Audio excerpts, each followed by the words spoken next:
India news देख रहे हैं आप और मैं हूं आपके साथ हैदर सैदी। खबर मध्य प्रदेश में आपको बताते हैं, खबरों की शुरुआत करते हैं। आपको बताते हैं ग्वालियर में वायु प्रदूषण का स्तर तमाम प्रयासों के बाद भी घटने की जगह बढ़ता ही जा रहा है। वायु प्रदूषण के स्तर की निगरानी ग्वालियर के 4 स्टेशनों के माध्यम से की जा रही है। पिछले 1 माह के आंकड़ों पर नजर डाली जाए तो एयर क्वालिटी इंडेक्स यानी कि AQI का औसतन आंकड़ा 200 से ज्यादा ही है। दरअसल पिछले वित्तीय वर्ष में गुड और बैड डेज में केवल 8 दिन का अंतर था। इसके चलते केंद्र सरकार से मिलने वाले अनुदान राशि में 45 करोड़ रुपए काट लिए गए, जबकि मिलने वाले 51 करोड़ रुपए थे।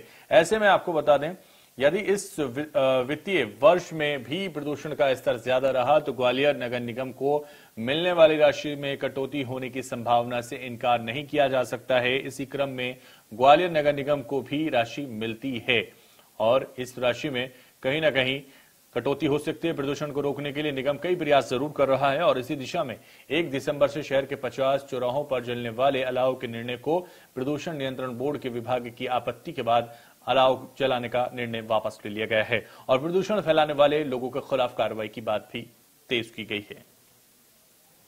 कुछ स्थानों पर एयर क्वालिटी इंडेक्स बढ़ा हुआ आया है, तो उन स्थानों पर वहाँ की क्या स्थिति है? PM10 वहाँ पर प्रभावी पार्टिकल्स है, PM2.5 प्रभावी पार्टिकल्स है।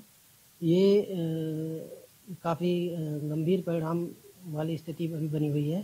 देखिए, एयर क्वालिटी इंडेक्स आज की स्थिति में यदि हम सभी आप देखें तो लगभग 300 के आसपास दिखा रहा है और हमारे जो सराउंडिंग बड़े डिस्ट्रिक्ट्स हैं और जो एरियाज है वहाँ पे भी काफ़ी ज़्यादा दिखा रहा है। कभी कभी हवा का, चूँकि हवा चलती नहीं है तो उसकी वजह से जो डस्ट पार्टिकल्स है वो एनवायरनमेंट में ऊपर नहीं जा पाते, जिसकी वजह से एक आसपास की डस्ट उड़ती जाती है।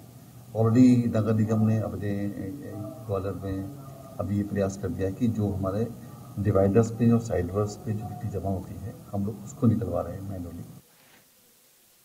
और ज्यादा जानकारी के लिए इस वक्त हमारे संवाददाता संजय शर्मा हमारे साथ ग्वालियर से सीधे लाइव फोनों पर जुड़ रहे हैं। संजय, जिस तरह से आबो हवा में लगातार जहर घुलता हुआ नजर आ रहा है और इसकी वजह से अनुदान में भी कटौती की गई है, अब किस तरह के हालात हैं, किस तरह की हवा है, आखिर किस तरह से प्रदूषण रोका जा सकता है?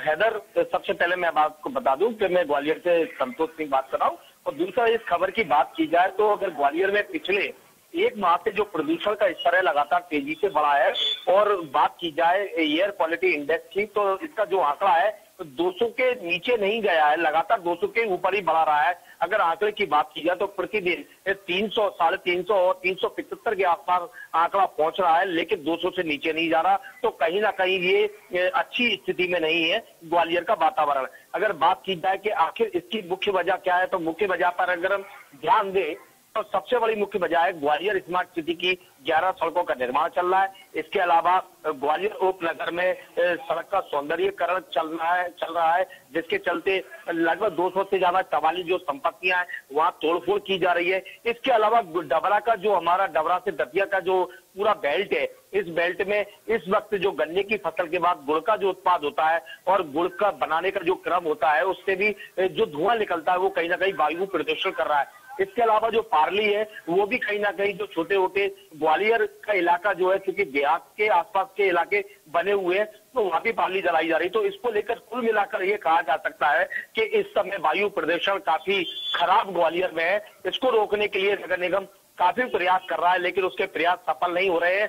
आखिरकार नगर निगम ने अब निर्णय लिया है, कहीं भी इनको इस तरह की शिकायत मिलती है कि जिससे वायु प्रदूषण हो रहा है उन लोगों के खिलाफ सख्ती से नगर निगम कार्रवाई कर रहा है। इसके अलावा जो 1 दिसंबर से सर्दी को देखते हुए हर साल जिस तरह से नगर निगम ग्वालियर के लगभग 40 से 50 ऐसे स्थानों को चिन्हित करता है जहां लोग सर्दी से बचाव के लिए अलाव का सहारा लेते हैं, अब वायु प्रदूषण बोर्ड ने भी उनको प्रदूषण कंट्रोल बोर्ड ने एक जो पत्र भेजा है उस पत्र का हवाला देते हुए नगर निगम ने अब वो स्टेप बातें ले लिया है। अब किसी भी चौराहे पर अलाव नहीं जलाए जाएंगे। हाँ, उसका दूसरा विकल्प भी तलाशा गया है, जो मुसाफिर है या रेल बसेरा है उन स्थानों पर अब हीटरों का उपयोग किया जाएगा, गैस हीटरों का उपयोग किया जाएगा।